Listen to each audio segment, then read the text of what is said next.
ఈ ప్రభుత్వంలో పనిచేస్తున్న ముఖ్యమంత్రికి గాని డిప్యూటీ సీఎం గారికి గాని ఇంకా బుద్ధి రాలేదు అనేది స్పష్టంగా కనిపిస్తుంది.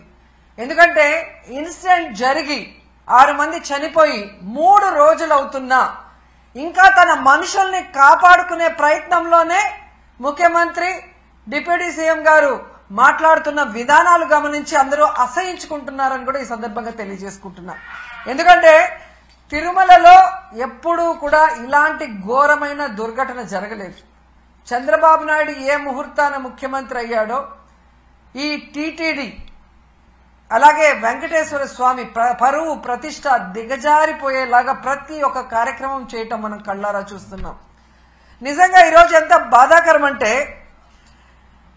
ఈ చంద్రబాబు నాయుడు తన మనుషుల్ని టీటీడీలోను తిరుపతిలో పెట్టుకొని ఈరోజు 6 మందిని బలి తీసుకుంటే ఇంతవరకు ఒక్కరి మీద కూడా కేసు పెట్టలేదు, వాళ్ళని కాపాడాలన్న ప్రయత్నం చేస్తున్నాడు అంటే ఈయనకి హిందువులంటే గౌరవం లేదా?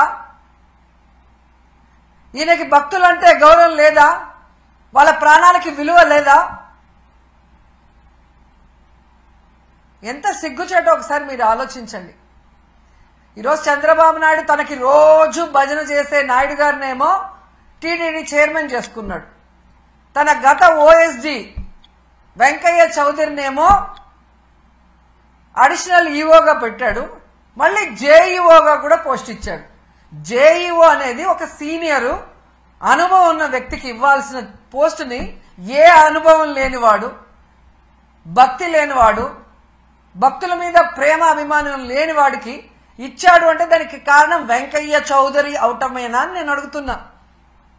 ఇక ఎస్పీగా సుబ్బారాయుడు గారు తన దగ్గర సెక్యూరిటీ ఆఫీసర్గా పనిచేసిన వాడిని తిరుపతి తీసుకొచ్చి ఎస్పీగా పెట్టాడు.